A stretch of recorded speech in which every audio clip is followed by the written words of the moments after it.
오늘은 힘든 한 주의 마지막인 금요일입니다. 당신은 퇴근하고 집으로 돌아가는 길에 저녁 식사를 위한 식료품을 사러 마트에 들렸습니다. 필요한 것은 다 구입했고 다이어트 중이었음에도 충동적으로 쿠키 12개를 사기로 합니다.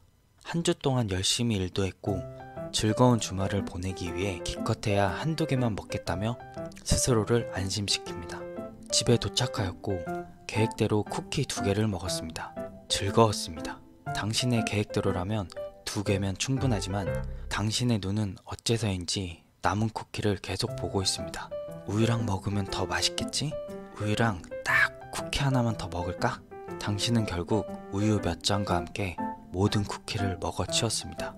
그리고 머리를 움켜쥐고 자신의 형편없는 자제력을 저주하고 있습니다. 다행히 그 우유는 무지방 우유였을 수도 있습니다.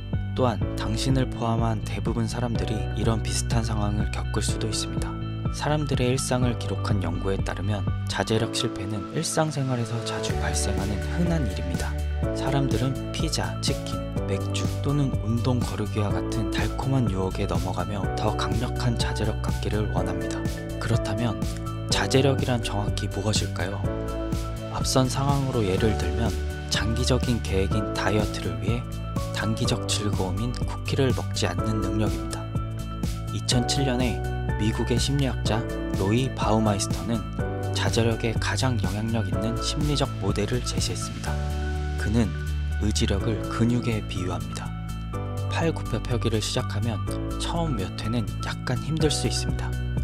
그러나 그것을 계속하면 그 사소한 힘듦에서 더 이상 팔굽혀펴기를 할 수 없는 힘듦에 도달할 것입니다. 그는 자제력을 사용할 때도 이와 같은 일이 발생한다고 이야기합니다. 자제력을 과도하게 사용하면 결국 의지력이 고갈되고 자제력을 발휘할 능력을 잃게 됩니다. 이 모델은 우리가 자제력을 실패하는 이유를 설득력 있게 설명합니다. 앞에서 예를 든 쿠키 이야기는 힘든 한 주를 보내느라 당신의 의지력을 다 소모하였고 당신의 입을 즐겁게 할 그 쿠키에 저항할 수 없게 되었다는 것입니다. 그것은 자제력에 대한 우리의 상식과 일치합니다. 결국 모든 사람들은 자제력이 어렵다는 것을 알고 있으며 종종 유혹을 극복하기 위해 엄청난 의지력을 필요로 합니다. 근육 비율을 적용하면 우리는 자제력 근육을 강화할 수 있다는 것입니다. 이것을 실험하기 위해 연구자들은 사람들에게 2주 동안 자주 사용하지 않는 손으로 이를 닦도록 하여 이를 실험했습니다. 이러한 연습은 의지력을 사용하여 오랫동안 생활한 습관을 제어해야 하므로 상당히 어렵습니다. 그렇다면 이 자제력 훈련이 실제로 효과가 있었을까요? 2017년 이와 비슷한 관련 연구를 종합한 분석에 따르면 이러한 훈련은 의지력을 더 오랜 시간 발휘할 수 있는 능력을 개선하는 데 효과적인 것으로 보였습니다. 그렇다면 이것은 자제력을 향상시킬 수 있을까요? 아쉽게도 그렇게 간단한 문제가 아닙니다. 내가 말하는 의지력과 자제력은 동의어가 아닙니다. 의지력을 강화하는 것이 마치 스스로 사용하지 않던 손으로 양치를 하는 것처럼 스스로 쿠키를 먹지 않도록 강화된 의지력을 사용한다처럼 그럴듯하게 들렸을 것입니다.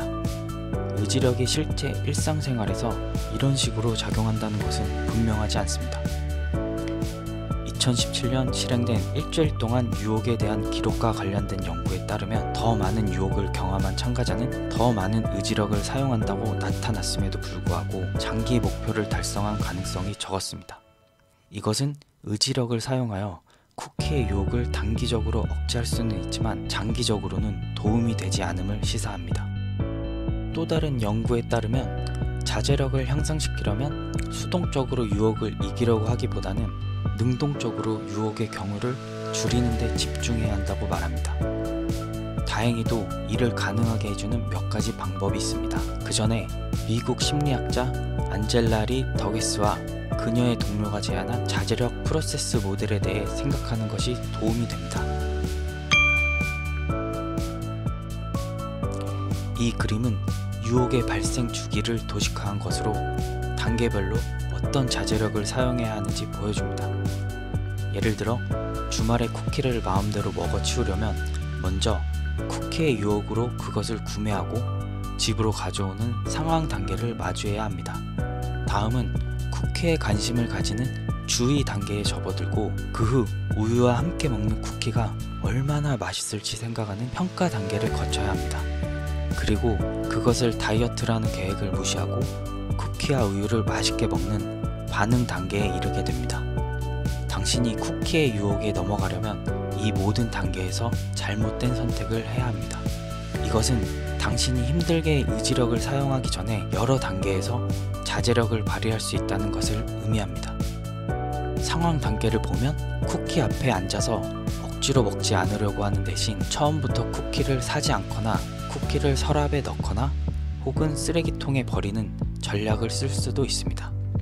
다른 연구에서도 이러한 상황 전략이 매우 효과적임을 시사합니다. 예를 들어 스마트폰을 아예 눈에 보이지 않는 곳으로 치우라고 지시받은 고등학생이 순수한 의지력을 통해 스마트폰을 사용하지 말라고 지시한 다른 학생들보다 좋은 점수를 받았다는 사실을 발견했습니다. 마찬가지로 다이어트 연구에 따르면 간단하지만 체중을 줄이는 가장 쉬운 방법은 고칼로리 음식을 쉽게 구할 수 있는 상황 자체를 피하는 것입니다. 예를 들어 장을 보러 갈 때 빵집을 지나가지 않도록 계획하는 것입니다. 그렇게 하면 유혹을 접할 가능성이 줄어듭니다. 눈에서 멀어지면 마음에서도 멀어진다 라는 것입니다. 하지만 상황 전략을 사용할 수 없다면 어떻게 해야 할까요? 결국 빵집을 지나갈 수밖에 없을 수도 있고 쿠키를 버리면 아이들을 화나게 할 수도 있습니다. 다행히도 상황을 통제할 수 없을 때 주의 및 평가 단계에서 사용할 수 있는 심리적 전략이 있습니다. 이것은 워터 미셸의 마시멜로 테스트에서 찾을 수 있습니다. 아이들은 마시멜로 하나를 받고 15분 동안 먹지 않으면 2개로 보상을 받았습니다. 여기서 소수의 아이가 유혹을 잘 참았던 이유는 냉각 전략을 사용하는 능력이라고 말했습니다. 예를 들어 아이들이 마시멜로에서 눈을 돌려 주의를 산만하게 하는 것만으로도 더 오래 기다렸다는 사실이 밝혀졌습니다. 또한 마시멜로를 부푼 둥근 구름과 같이 맛없는 것으로 생각하게 하여 유혹을 재평가하도록 가르치면 더 오래 기다릴 수 있음을 발견했습니다. 중요한 것은 이러한 전략이 성인에게도 적용된다는 것입니다.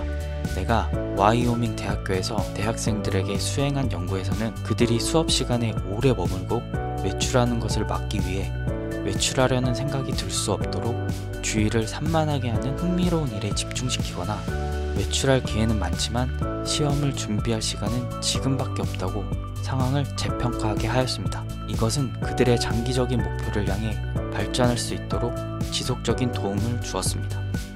따라서 재미있는 책을 보거나 쿠키가 맛없어 보인다고 생각하는 것만으로도 쿠키의 유혹을 이기는 데 유용할 수 있다는 것입니다. 이 모든 연구들을 종합해 볼 때 당신의 자제력을 한탄하는 것을 멈추고 당신의 자제력이 약하다는 사실을 받아들여야 한다는 것입니다. 평소 사용하지 않던 손으로 양치하는 상황이 재미있을 수도 있지만 당신의 자제력을 키우는 장기적인 목표를 달성하는 데 그리 큰 도움이 되지 않을 수 있음을 기억하십시오.